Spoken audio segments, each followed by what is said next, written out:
But I have my fingers crossed that we will at least go back and vote for HR 1, if not the John Lewis voting bill yet. But HR 1 would be a fantastic start in addition to the infrastructure bill. Thank you. We have the need today to know that we're since I was involved in business, it was the right thing to do. And they were not involved with the foundation. So these people on the foundation, we lose, democracy loses. We lose, Democrats lose. We lose, whoever loses. We must fight together, earn, protect the right to vote. All our check the right to vote. And everybody works. Cover works.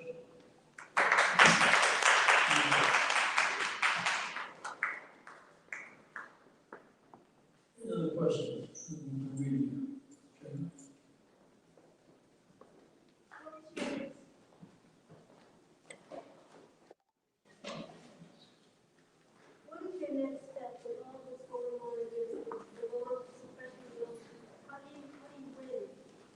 The next step is when the chief says always be the date of the March 1963. We marched that day for public accommodation. Had one black official in the whole South. We were Johnson, South Carolina. Officials in Virginia, North, South Carolina, Florida, Alabama, Georgia, Mississippi, Arkansas. And then 60 blacks, there were 4 blacks coming, and then 60. Those Latinos were about 45. We were coming from the government at that time. But then the move they on the act of treason and terrorism of January 6th, traumatized our nation. Yeah, we must resist that. All this. We won't take it back. States should not control. We will have an election that we have. It's a good election. 7 on April on election day. So we need to take the right to vote. All Americans.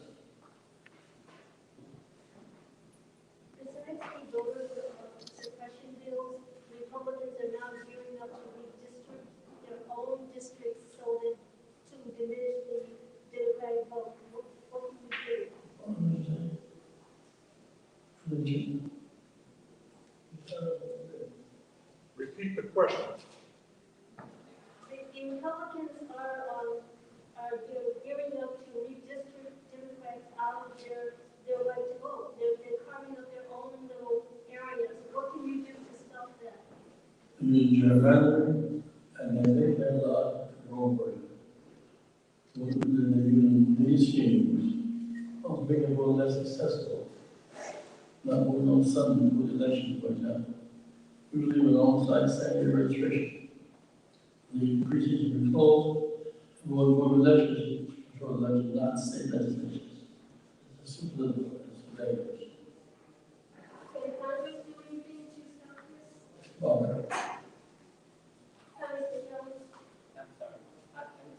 Can Congress do anything to stop the Republicans from their plan to eliminate the Democrats from their districts? Well, I mean, that's how we have to get the legislation passed, because what the federal government would do is supersede what the states would do, but also the other thing, which the reverend was trying to say, other people. That's how we have to vote in every election, whether it's presidential or midterm, because there's so many red states, so many red governors, that it's going to be tough. And there's some of Congressman Rush's colleagues and I that are concerned about losing their seats, and we're only up by 3 members now. It'll be 5 by the end, but right now we're hanging by the hair about chin.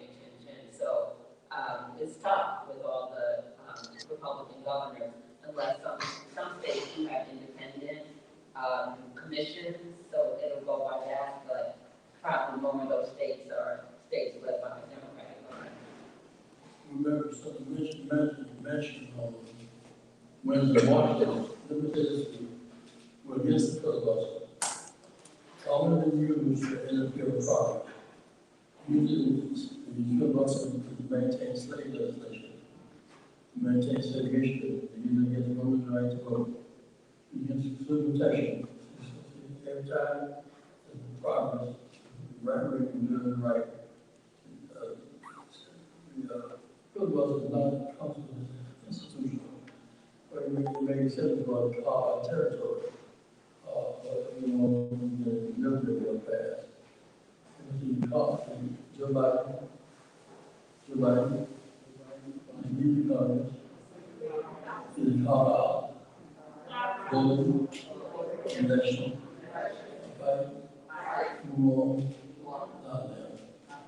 this is the other moment.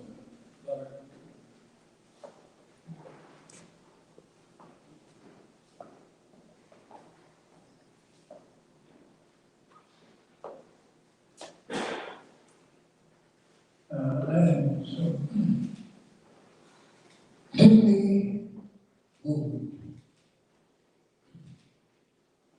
here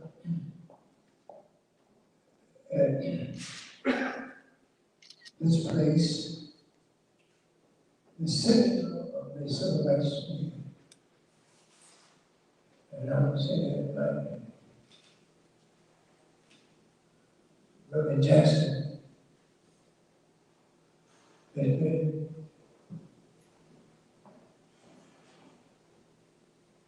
in the front of the vanguard, leading the vanguard for so many years since, day before 1916. Steadfast, sound-hearted, outstanding in his commitment and totally dedicated to the advancement of our nation and our people. That's been his mantra over these many years. And certainly at this difficult time in our nation's history, when we see from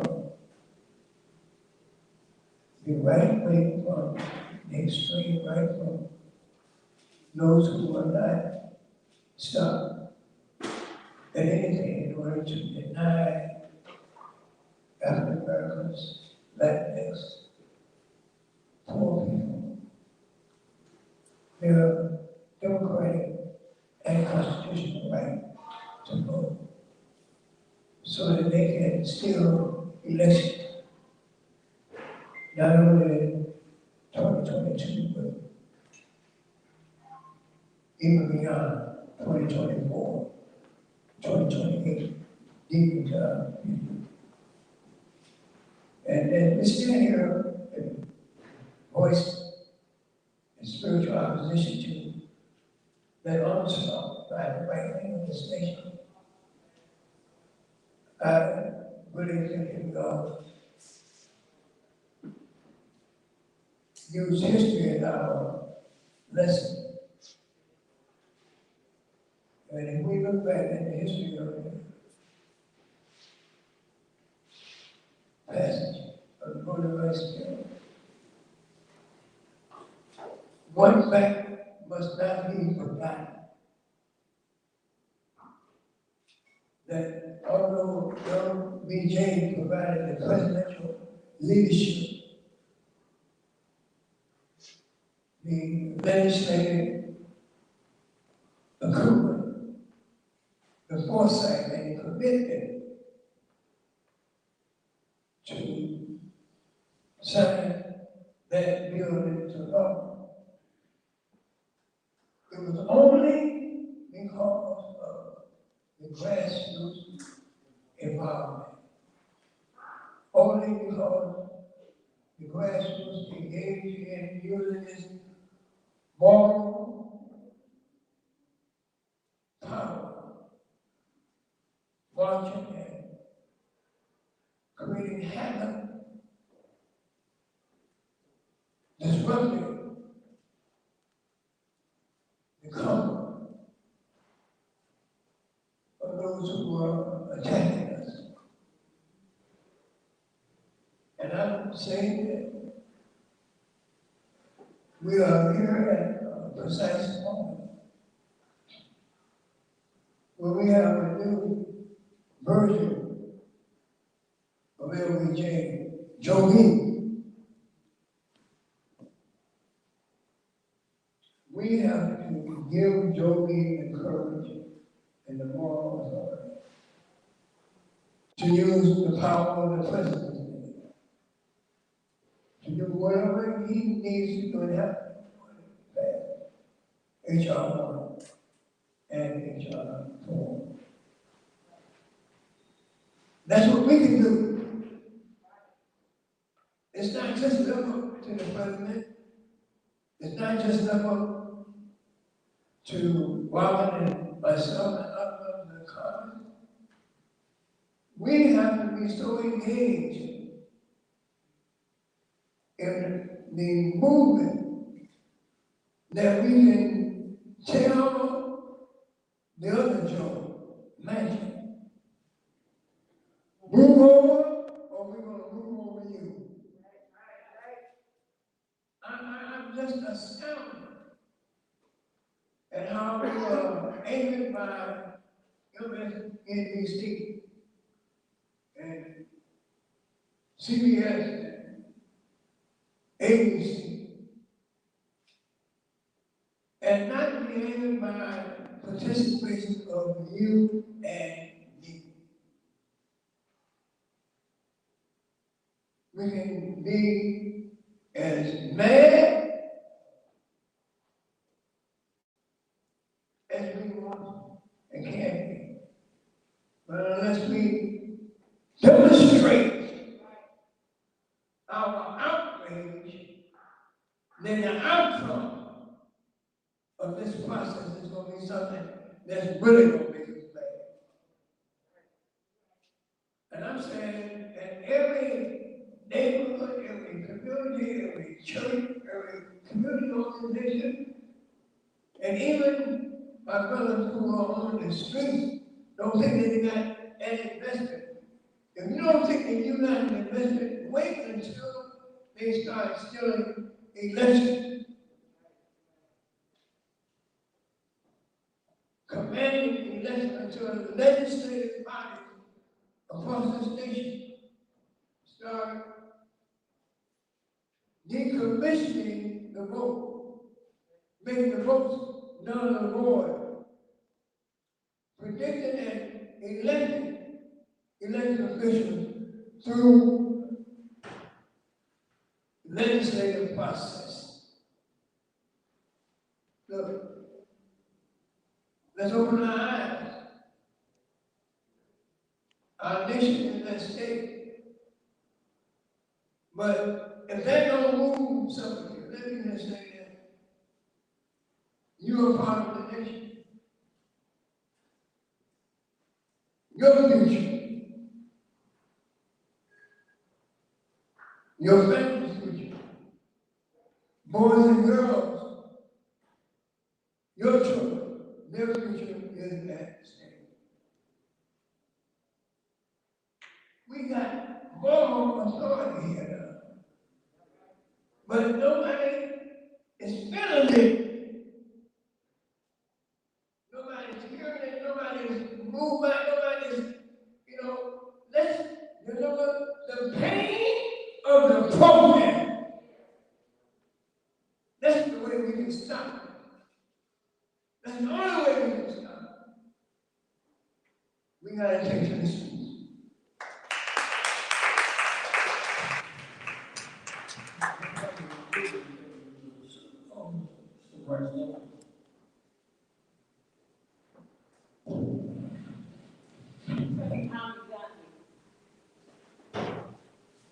I'm Ami Gandhi, Senior Counsel at Chicago Lawyers Committee for Civil Rights.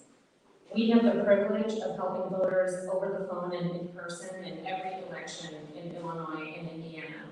And even in places like Illinois, even in the year 2020 and 2021, too many eligible voters still face obstacles to casting their ballot.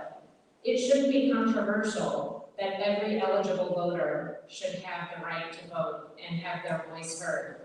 But it is, because it would upend our democracy if more people participated.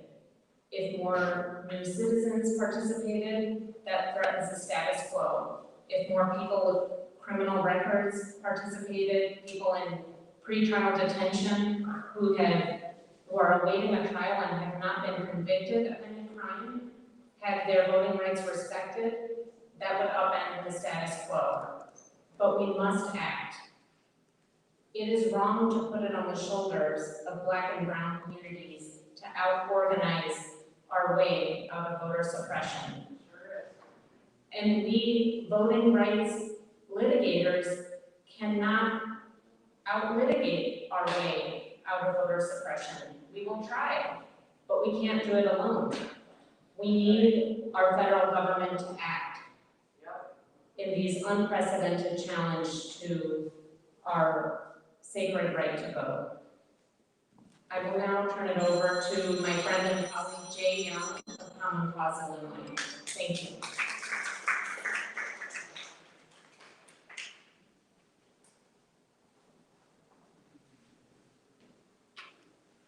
Good morning, everyone. I'm Jay Young, Executive Director of Common Cause.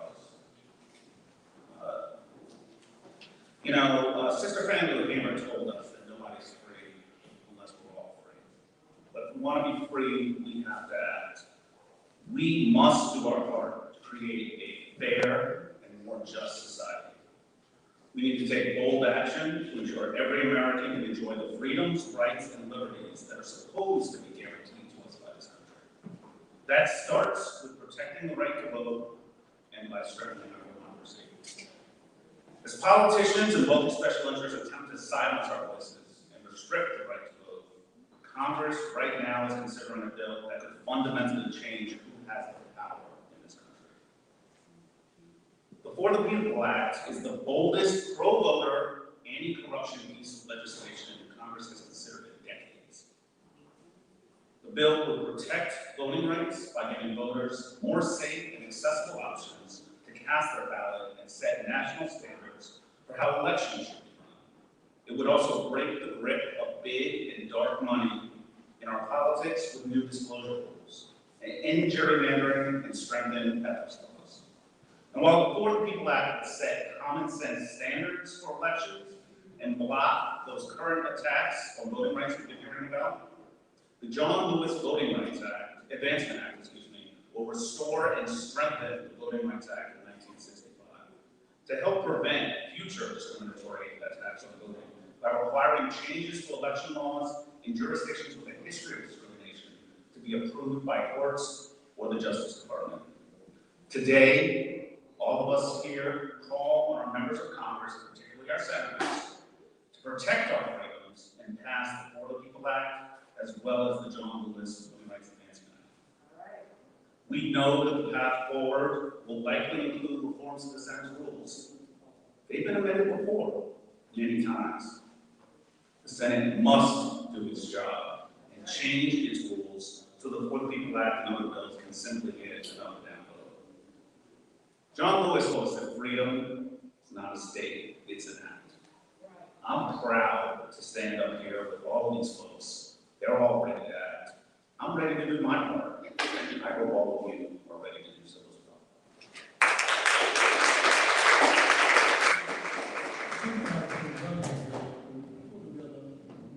Who work but not intend.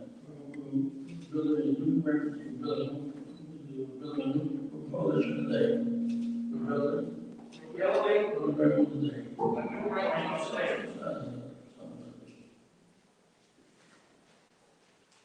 Today's meeting was an opportunity to seize upon the moment that is before us. This is a season of change, Swerner and Goodman.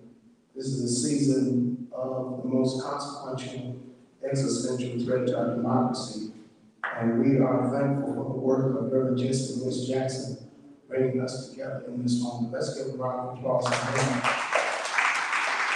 We're celebrating what happened. The question earlier was, what could we do? And Congressman Rush made it succinctly. We can collaborate, we can build coalitions, and we can beat this. We know that we can because Reverend Jackson join Congresswoman Cori Bush this week in raising the profile of the moral imperative that in a pandemic you cannot evict 11 million people, and subsequently the CDC extended the moratorium to save families, to save homes, to save communities. And so we're marching across America in every community, every city, do several things. One, the youth vote is critical. Reverend Jackson is launching a youth vote education mobilization across the country, starting with our historically Black colleges and local city and community colleges and universities to raise the imperative that the youth vote must count going into the midterms. Secondly, we must educate our constituency. And you heard from many of the speakers talk about the For the People's Act. You heard them talk about the John Lewis Voting Rights Advancement Act. And last but not least, two other pieces. DC State Good and raising the $15 minimum wage that helps give immediate aid to 32 million hardworking Americans that need a living wage and a living life.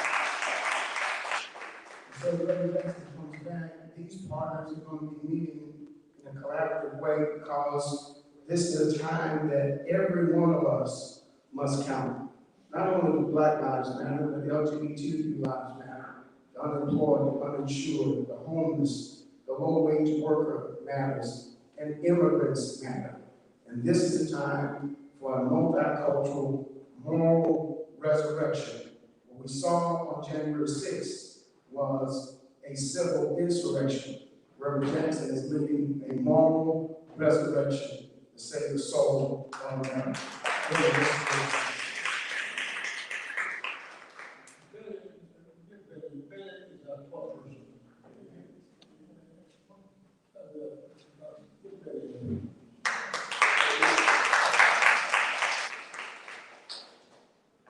Reverend, can you tell us how young people in this generation have been involved in this effort, this protest effort, and how has their involvement impacted it? More than that, facing huge crisis. The economic development. We are also driving both with attention, residents and then we slow down with colleges, recommended young people go and run office. Thank you, guys. Thank you very much. Thank you. This ends press conference. We will be shifting to the luncheon to watch Reverend Jackson receive the highest French award on Medal of Honor Award. Thank you.